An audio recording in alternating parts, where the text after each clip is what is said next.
Assalamualaikum warahmatullahi wabarakatuh. Selamat malam. Salam sejahtera buat kita semua. Pada kesempatan kali ini saya akan mempresentasikan tugas UAS daripada mata kuliah Data Science dengan eh, judul analisis dan pemodelan prediktif di bidang pemasaran menggunakan dataset social network .csv. Perkenalkan, nama saya Purwanto, NIM 23040102008. Yang terhormat Bapak dosen, Bapak Said Abdullah SSI MKOM, Bapak Ibu, teman-teman semua. Baiklah, kita langsung saja kepada topik daripada eh, presentasi ini. Yang pertama yaitu pendahuluan. Dalam analisis dari dataset tersebut, terdapat tiga variabel utama yang menjadi fokus perhatian kita, yaitu usia, estimasi gaji, dan pembelian. Usia adalah faktor demografis yang memiliki pengaruh signifikan terhadap keputusan pembelian dan preferensi produk individu. Dengan memahami usia konsumen, kita dapat mengidentifikasi kelompok-kelompok umur yang memiliki kecenderungan berbeda dalam perilaku membeli. Di sisi lain, estimasi gaji memberikan gambaran mengenai daya beli seseorang yang penting dalam menentukan segmen pasar yang mampu membeli produk tertentu. Selain itu, variabel estimasi gaji dan pembelian akan menjadi fokus utama dalam analisis ini, di mana kita akan meriksa seberapa besar persentase individu yang melakukan pembelian dibandingkan dengan yang tidak. Dalam dataset ini ditemukan bahwa 143 individu atau sekitar 35, sekian persen melakukan pembelian, sementara 257 individu atau 64,25% tidak melakukan pembelian. Yang kedua itu yang selanjutnya yaitu variabel dataset. Nah, ini bisa kita lihat di sebelah ini ada variabel daripada dataset tersebut, ada age, ada estimate, salary, dan forecast. Variabel umur ini menunjukkan usia dari individu yang terdapat dalam dataset. Usia eh, adalah faktor penting dalam analisis perilaku konsumen karena seringkali berpengaruh pada keputusan pembelian, preferensi produk, dan daya beli. Variabel eh, estimate salary ini menunjukkan gaji yang diperkirakan atau diharapkan dari individu. Estimasi gaji memberikan wawasan mengenai potensi daya beli seseorang. Pengetahuan tentang level gaji individu dapat digunakan untuk memahami segmen pasar yang mungkin mampu membeli produk tertentu. Variabel forecast ini menunjukkan apakah individu tersebut melakukan pembelian atau tidak. Selanjutnya yaitu dari dataset tersebut kita bisa melihat rata-rata atau mean, itu nilai rata-rata. Ini bisa kita lihat di sini, nilai rata-ratanya ini. Nilai rata-rata daripada estimasi gaji dalam dataset tersebut yaitu 69,742,5. Rata-rata ini memberikan gambaran umum tentang seberapa besar gaji yang diterima oleh individu dalam dataset tersebut. Sebagai ukuran, pusat rata-rata ini bisa berpengaruh oleh nilai-nilai ekstrim atau outlier. Misalnya, jika ada beberapa individu dengan gaji yang jauh lebih tinggi dari yang lain, maka nilai rata-rata dapat lebih tinggi dibandingkan dengan median. Dalam konteks ini, meskipun rata-rata gaji terlihat penting untuk melihat juga distribusi data dan ukuran pusat lainnya seperti median untuk mendapatkan pemahaman yang lebih baik tentang keseluruhan gaji dalam populasi. Berikutnya yaitu median. Eh, ini bisa kita lihat seperti ini. Median yang bernilai 70.000 adalah nilai tengah dari dataset ketika data diurutkan. Ini menunjukkan bahwa 50% individu dalam dataset memiliki gaji estimasi di bawah 70.000 dan 50% lainnya di atas angka ini. Ini bisa kita lihat. Berikutnya yaitu modus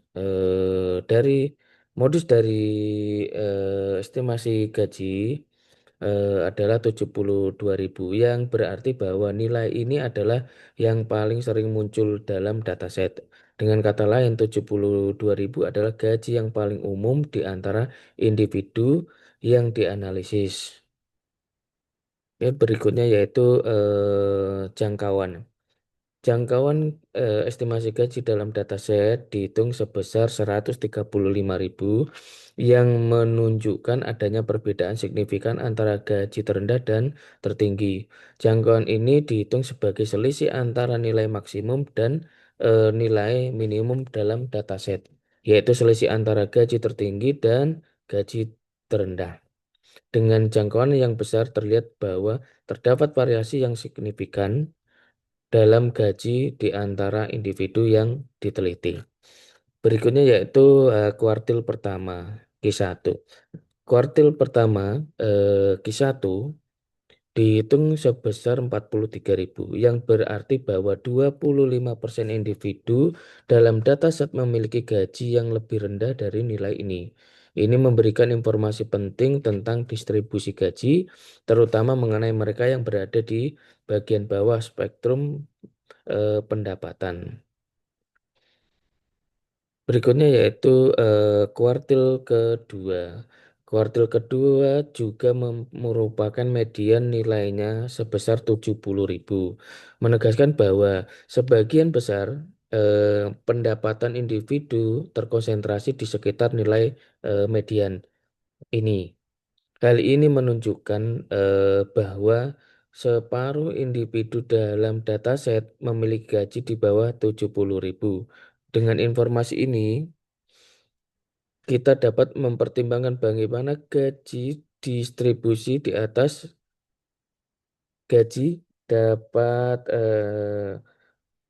distribusi di atas dan di bawah median mempengaruhi keseluruhan penghasilan dalam populasi. Berikutnya yaitu kuartil ketiga.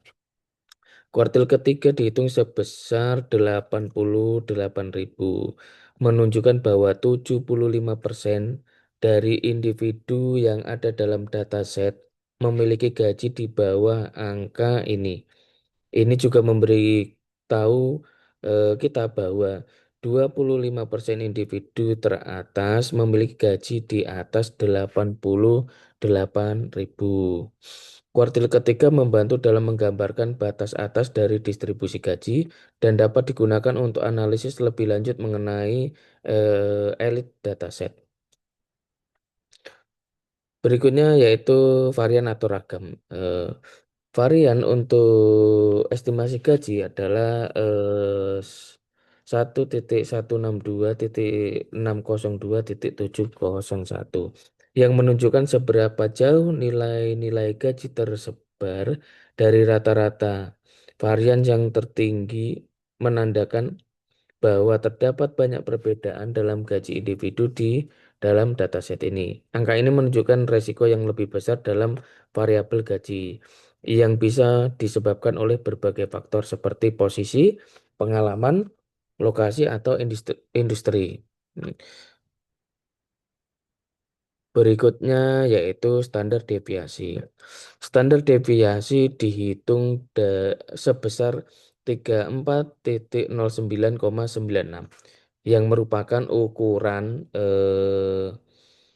lain dari sebaran data yang menunjukkan seberapa jauh nilai-nilai gaji berada dari rata-rata. Dalam hal ini, standar deviasi yang cukup tinggi mengindikasikan bahwa ada variasi besar di antara gaji individu, mendukung hasil dari analisis varian. Ini menunjukkan bahwa beberapa individu memperoleh gaji yang sangat jauh dari rata-rata yang dapat dipertimbangkan untuk merumuskan kebijakan gaji bonus dan penawaran yang menarik atau mempertahankan talent. Standar deviasi juga bermanfaat dalam membuat perbandingan antara berbagai set data gaji dan kelompok yang berbeda. Selanjutnya yaitu scatter plot. Ini bisa kita lihat gambarnya juga ini bisa kita tampilkan. Ini scatter plot adalah jenis visualisasi data yang digunakan untuk menggambarkan hubungan antara dua variabel. Di dalam scatter plot ini, sumbu horizontal X merepresentasikan variabel usia, sementara sumbu vertikal Y menunjukkan variabel gaji yang diperkirakan setiap titik dalam plot mewakili satu individu dalam dataset dengan posisi titiknya ditentukan oleh usia dan gaji yang diperkirakan individu tersebut. Berikutnya yaitu histogram. Analisis terhadap histogram ini memungkinkan pengguna untuk mengidentifikasi pola distribusi dalam data gaji. Nah, contoh ini kita ambil data estimasi gaji. Dari pengamatan visual, pengguna dapat melihat apakah distribusi gaji bersifat normal, miring ke kiri, atau miring ke kanan, serta mendeteksi keberadaan outlier. Jika histogram terlihat seperti memiliki puncak yang jelas, ini bisa menunjukkan keberadaan rentang gaji yang paling umum atau sering muncul di antara responden. Berikutnya yaitu box plot. Box plot adalah alat visualisasi yang sangat berguna untuk menggambarkan distribusi data serta ringkasan statistiknya. Dalam box plot yang ditampilkan di panel plot ini, sumbu horizontal menunjukkan nilai gaji yang diperkirakan, sementara sumbu vertikal menunjukkan identifikasi kategori atau grup dari data. Meskipun dalam konteks ini, kategori biasanya terbatas pada satu grup untuk analisis sederhana. Eh, Berikutnya yaitu konteks eksplorasi data. Yang pertama, hubungan antara variabel. Scatter plot memungkinkan pengguna untuk dengan jelas melihat hubungan antara dua variabel. Dalam contoh ini, scatter plot menunjukkan hubungan antara usia dan gaji yang diperkirakan. Penggunaan titik-titik untuk masing-masing individu memberikan wawasan yang dalam tentang sebaran data, potensi pola yang mungkin ada. Yang kedua yaitu visualisasi outlier. Scatter plot juga sangat baik untuk mengidentifikasi outlier, data yang tidak biasa dengan mudah. Titik-titik tersebut dapat menunjukkan individu dengan gaji yang sangat tinggi atau rendah dibandingkan dengan populasi pada umumnya. Yang ketiga yaitu interaksi data. Dalam eksplorasi data, scatter plot memungkinkan pengguna untuk memahami interaksi data secara lebih dalam.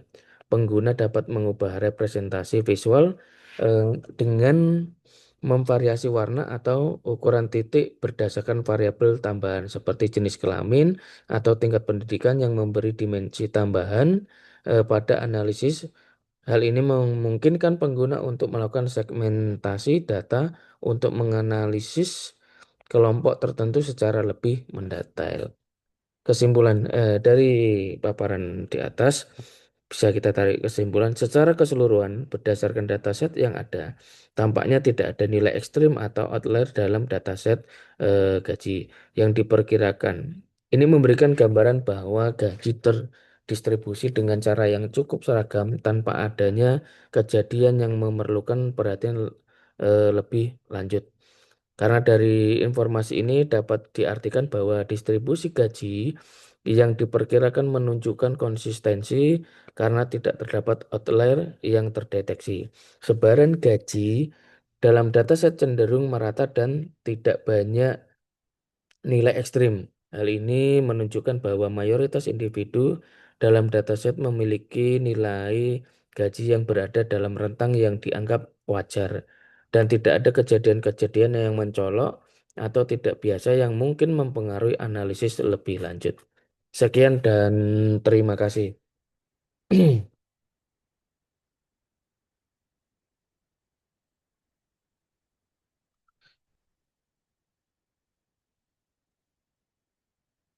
Ini bisa kita lihat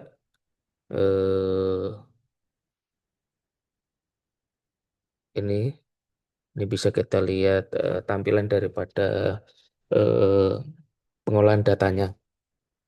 Ini ini perintahnya. Ini bisa kita lihat dari set working directory ini set WD. Nah, kita ambil di mana kita menyimpan datanya.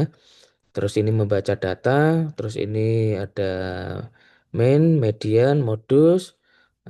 Nanti kita running dan hasilnya ini hasilnya mainnya juga ada, medianya ada, modusnya ada, dan ini range-nya, ini jangkauannya, ini ada. Ini untuk menghitung kuartil 1, 2, dan 3. Ini juga, ini kuartil 1, 2, dan 3. Ini terhitung 43.000, 70.000, dan 88.000. Ini untuk menghitung varian, dan ini untuk menghitung deviasi, dan ini membuat scatter plot. Berikutnya ini untuk membuat histogram, dan ini untuk box plot.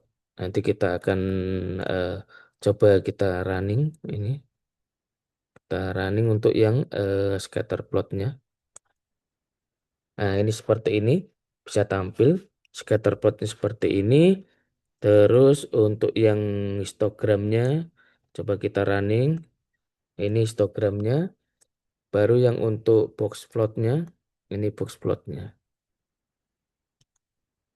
Box plotnya ini kita running juga. Ini seperti ini. Jadi ini tampilan daripada pengolahan datanya. Sekian dan terima kasih.